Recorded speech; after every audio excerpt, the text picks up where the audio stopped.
Shikues të nderuar, më 25 janar, kanali televiziv i Kuvendit shënon një vetë prodhim të përmbajtjeve programore në studion televizive, që atëherë në kanalin e Kuvendit, përveç transmetimeve të drejt për drejta të seancave plenare dhe regjistrimeve të seancave të trupave punues, kishit mundësin të ndiqni edhe disa lloje emisionesh të reja. Me këtë, kemi arritur një standard të ri në transparencën parlamentare dhe afrimin e aktiviteteve parlamentare më afër qytetarit.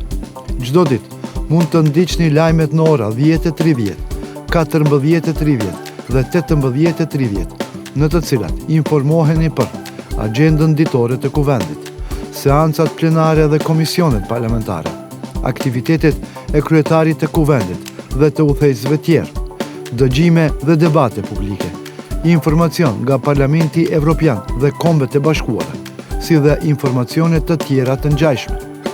Programi përfshin edhe përmbajtje të shumta edukative, dokumentare dhe historike.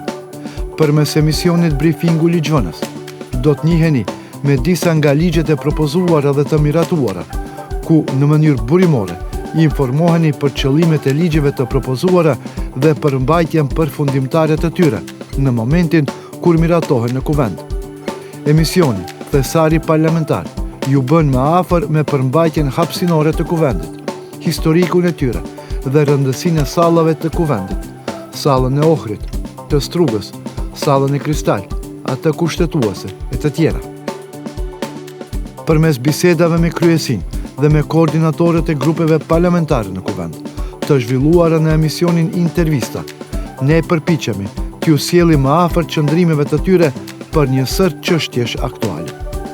Gjatë zgjedhjeve prezidenciale dhe parlamentare të vitit 2024, kishit mundësinë të ndiqni në kanalin parlamentar prezantimin politik falas të kandidatëve për deputet dhe për president të vendit.